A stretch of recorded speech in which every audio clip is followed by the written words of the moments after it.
राम राम जी। कैसा चल रहा? आशा है सब बढ़िया होंगे। इन सर्दियों की नरम धूप और मूंगफली का भी आनंद ले रहे होंगे।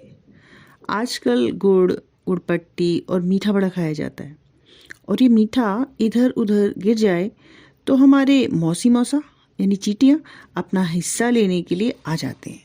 नहीं, वैसे धूप में बैठे बैठे चींटियों को देखने में बड़ा मज़ा आता है। कैसे वे छोटे से छोटे दाने को भी लेकर जाती हैं और दीवार के कोनों या मिट्टी के बीच या फिर पेड़ की जड़ में गमलों में बनाए अपने बिल में सरपट से लेके चली जाती हैं। बचपन में चीनी या चावल के दाने जिन्हें वो ले जा रही होती थी, हम भी छिपाकर अलग रख देते थे, पर वो उसे कैसे न कैसे ढूंढ लेती थी।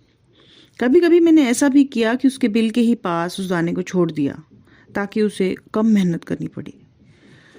But actually they don't need our help. In fact वो हमसे कहीं कहीं ज़्यादा सक्षम, मेहनती और स्ट्रांग होती हैं।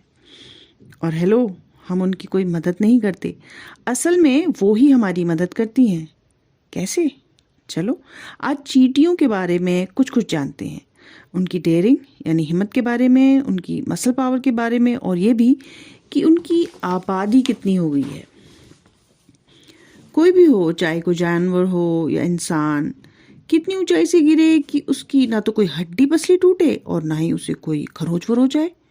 शायद एक सीढ़ी जितनी ऊंचाई से गिरने पर ही आदमी तो लहू लुहान हो जाए, और जानवर शायद थोड़ा ज़्यादा संभाल सके खुद को, और वो भी बंदर जैसे जानवर।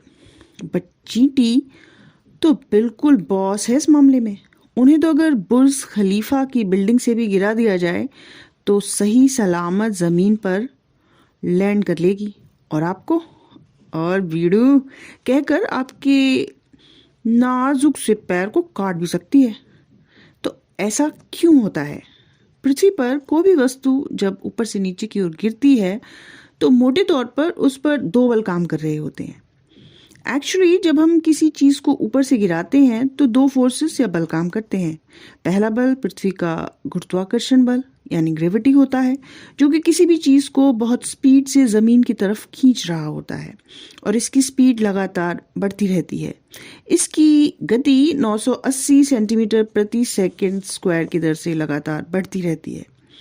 और दूसरा बल होता है खिंचाव मतलब ड्रैग, जो कि गुरुत्वाकर्षण बल के अपोजिट काम करता है और उसे रोकने की कोशिश करता है। यह बल गिरती हुई चीज पर हवा, वायु के घर्षण या उसके प्रतिरोध के कारण लगता है। ये फोर्स मोटा मोटी गिरने वाली वस्तु के वॉल्यूम के विपरीत अनुपात में होती है। यानी अगर वस्तु का भार ज्यादा है बट साइज छोटा है तो ड्रैग कम होगा, और यदि वजन कम पर साइज आकार बड़ा है तो ड्रैग भी ज्यादा होगा, और वो चीज धीमी रफ्तार से जमीन पर गिरेगी। तो ये दोनों फोर्सेस एक तरह से दो लड़ने वाले भाई बहनों की तरह काम करते हैं। ग्रेविटी उस चीज को धरती की तरफ धकेलती है और ड्रैग अपनी ताकत दिखाते हुए इसे रोकने की कोशिश करता है। पर कुछ देर बाद फिर से ये झगड़ने वाले सिबलिंग्स की तरह मांड वाली कर लेते हैं। वो चीज एक फिक्स स्पीड से गिरने लगती है, मतलब सीज फायर, या यूं कहें दोनों पिटपिटाकर अपने हथियार डाल देते हैं। ये होती है टर्मिनल वेलोसिटी, और यही स्पीड जीवन मरण तय करती है। वस्तु जितनी भारी होगी गति भी उतनी ही तेज होगी, और झटका भी उतने ही जोर का लगता है। यानी जोर का झटका जोर से ही लगता है। अब चींटी पर वापस आते हैं। चींटी का वजन बहुत कम होता है और गिरने पर वह अपनी सभी 6 पैरों को हवा में फैला देती है। यूनिवर्सिटी ऑफ इलिनॉइस अमेरिका के डिपार्टमेंट ऑफ फिजिक्स के एक रिसर्च अध्ययन के अनुसार आसमान से गिरते समय चींटी की एवरेज टर्मिनल वेलोसिटी 6.4 किलोमीटर प्रति घंटा होती है, जबकि ह्यूमंस के नीचे गिरने की स्पीड है 200 किलोमीटर पर आवर, चींटी से कई गुना ज्यादा। इसलिए चींटी को आप बुर्ज खलीफा से नीचे गिरा भी दो तब भी वो टिप टॉप रहेगी और अपने दुश्मन की बेवकूफ़ी पर हंसते गाते अपने घर वापस आ जाएगी। फिर क्या आपने कभी सोचा कि इस धरती पर चींटियां ज़्यादा हैं या फिर इंसान? अजीब सा हो गया ना। आप कहोगे इतना कौन सोचता है, पर नहीं, कोई है जो सोचता है। और वो है शोधकर्ता यानी रिसर्चर्स। ये भी बड़ा मेहनती होता है। लेकिन क्या चींटियों की गिनती की जा सकती है? हाँ, इसको काउंट करना है तो मुश्किल, पर यूनिवर्सिटी ऑफ हांगकांग के शोधकर्ताओं ने काफ़ी हद तक इसे करके दिखाया है। चींटियों का स्टैटिस्टिक्स आपके होश उड़ा सकता है। शोधकर्ताओं के अनुसार हमारे ग्रह पर 2 0 0 0 0 0 0 0 2 के बाद 16 जीरो हैं। पढ़ना आसान है क्या?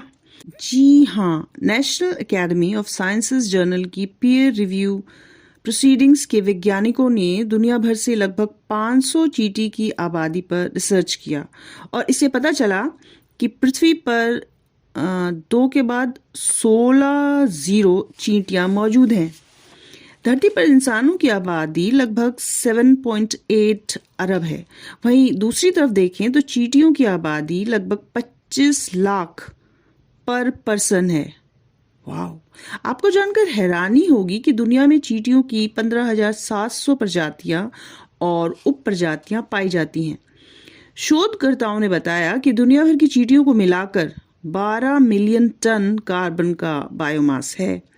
चींटियों का बायोमास धरती के जंगली पक्षियों और सभी मैमल्स के बायोमास से भी बड़ा है, जो इंसानों के कुल बायोमास का 5वां हिस्सा है। अमेजिंग। वैसे चींटियां हमारी प्रकृति का बहुत ही इम्पोर्टेंट जीव है। मिट्टी में हवा के लेवल को ये बैलेंस करती है। हमारी पूरी फूड चेन में इसका भी एक मेजर रोल है। ये बीजों को भी एक जगह से दूसरी जगह ले जाती है और बेचारी भाड़ा भी नहीं मांगती। तो अब आते हैं इसकी स्ट्रेंथ के ऊपर। खामखा बाहुबली पर करोड़ों रुपए खर्च किए गए। एक नन्ही सी चींटी कई बाहुबलियों के बराबर है। विश्वास नहीं होता? रुकिए। एक नॉर्मल चींटी अपने वजन का 20 से 50 गुना भार उठा सकती है और एक नॉर्मल इंसान ज़्यादा से ज़्यादा अपने जितना भार उठा सकता है, वो भी गिर पड़कर। हाँ, जो जिम करते हैं वो थोड़ा ज़्यादा उठा लेते हैं, पर चींटी का तो फिर भी कोई मुकाबला नहीं कर सकता। चींटी ऐसा अपने छोटे आकार के कारण कर पाती है। पर आप सोचते होंगे कि छोटे तो और भी हैं, फिर चींटी ही क्यों? क्योंकि चींटी की रिलेटिव स्ट्रेंथ और प्राणियों के कंपैरिजन में ज़्यादा होती है और वो इतना भार उठा लेती है। चींटी कोई भी चीज़ हमेशा मुंह से उठाती है और उसकी लचीली गर्दन इस भार को पीछे को ढकेल देती है। इसके बाद ये पूरा भार उसकी 6 मजबूत टांगों और शरीर पर बराबर बराबर पड़ता है और वो आसानी से भारी चीज़ें उठा ली जाती है। अब आपको बताती हूँ इन बाहुबली चींटियों की सरदारनी के बारे में, जो अपने भार से 100 गुना ज़्यादा, हाँ जी 100 गुना ज़्यादा वज़न उठा लेती है। ये जो पिक्चर में आप चींटी देख रहे हैं वो अपने भार का 100 गुना वज़न उठा सकती है। एशियन वीवर नाम की ये चींटी शीशे की समान सतह पर उल्टा लटक कर जबड़े से वजन उठा रही है। साइंस फोटोग्राफी प्रतियोगिता में इस फोटो को फर्स्ट प्राइज मिला है। ये पिक ली है कैम्ब्रिज यूनिवर्सिटी के जीव विज्ञान विशेषज्ञ डॉक्टर थॉमस इंग्लैंड ने। वे कीटों के पैरों की चिपचिपाहट पर शोध करते हैं। इस रिसर्च से पता लगा कि कैसी चींटियां अलग अलग भार की चीज़ों को उठाने के लिए अपने पैरों की गद्दियों के आकार और बनावट को भी बदल लेती हैं। उनका कहना है कि चींटियों के पैरों की गद्दियां किसी भी तरह के सरफेस में चिपक सकती हैं और इसकी साफ सफाई भी खुद ब खुद होती रहती है। उन्हें उम्मीद है कि ये रिसर्च वैज्ञानिकों को बेहतर ग्लू यानी चिपकने वाला पदार्थ बनाने में मदद कर सकता है। तो आज के लिए इतना ही। अब चींटियों से मनुष्यों की दुनिया में वापस आ जाती हूँ और इस ठंडी के मौसम में एक बड़ा सा कप गर्मा गर्म चाय का लाती हूँ।